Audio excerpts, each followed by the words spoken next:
Graça e paz, boa tarde, Deus abençoe a todos. Estamos aqui com a carta do apóstolo Paulo aos Romanos, primeiro capítulo.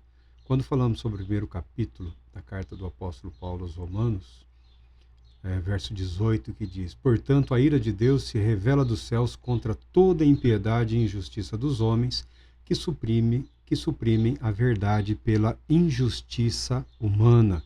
Porque o que de Deus se pode conhecer é evidente para eles, porque o próprio Deus lhes manifestou. Graças a Deus pela sua palavra. A primeira vez que falamos sobre esse texto, nós falamos sobre a natureza humana, a religiosidade humana e a ira de Deus. O apóstolo Paulo está dizendo que a ira de Deus é justa contra a humanidade, contra os pecadores.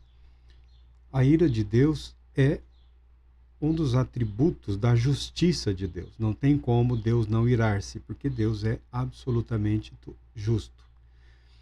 Quando nós falamos da revelação de Deus, Deus se revela à humanidade porque a humanidade, por conta do pecado, contaminada pelo pecado, não importando tanto quanto as teorias, quanto a origem do pecado. O fato é, no mundo todo, durante toda a história da humanidade, todas as pessoas sérias, todas as pessoas coerentes, responsáveis, religiosas, sempre admitiram que o ser humano não consegue ser tudo o que ele poderia ser.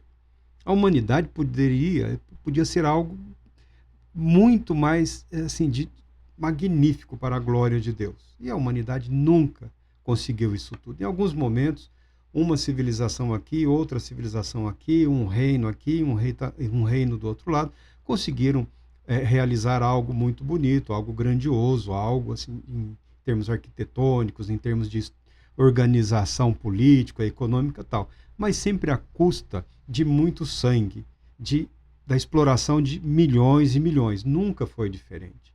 Então as pessoas viajam pelo mundo todo, vêm aquelas construções maravilhosas, né? Eu falo, eu amo arquitetura. Eu amo arquitetura. Você vê uma catedral há 200 anos. Quantos famintos não foram abandonados à própria sorte para que a humanidade tivesse um testemunho inútil de um prédio inútil que está lá só para observação, para contar uma história. Não é uma casa de oração, não é uma casa de louvor, não é uma casa de ensino. É um exemplo de arquitetura de algum momento da história que está lá para dizer que este grupo ou aquele grupo de cristão ou de qualquer outra religião foi capaz de construir aquilo. E você vê que milhões foram abandonados para que houvesse esse testemunho arrogante e presunçoso que não conduz absolutamente nada. Tanto que a maioria das grandes construções aí, se você chamar os arquitetos, os engenheiros, eles dirão, nós não sabemos fazer. Por que eles não sabem fazer? Porque não faz sentido alguém construir uma aberração desta.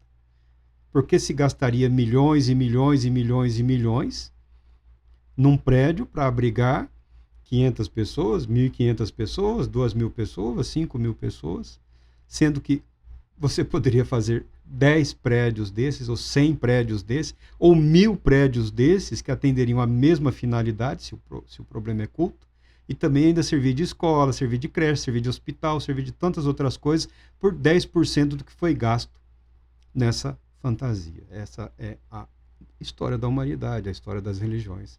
As religiões também se corromperam. Não foi só o ser humano que se corrompeu pelo pecado. As religiões também se corromperam. Se a pessoa quiser abandonar essa visão simplista, aí, idolatria, idolatria. Mas ninguém começou com a ideia ruim, mal, perversa. Todos começaram com a melhor das intenções. Então o apóstolo Paulo fala que é justo que a ira de Deus se revele dos céus contra toda a impiedade e injustiça dos homens que suprimem a verdade pela injustiça humana. Não tem religião perfeita. O cristianismo também se contaminou. Mas Jesus Cristo nunca se contaminou. Por isso o apóstolo Paulo, não me envergonho do evangelho, não me envergonho de Jesus Cristo, porque Jesus Cristo é o poder de Deus. Ele nunca disse que o cristianismo é o poder de Deus. Ele declara que Jesus Cristo é o poder de Deus para a salvação de todo aquele que nele crê. Deus Todo-Poderoso te abençoe, te proteja e te conceda paz.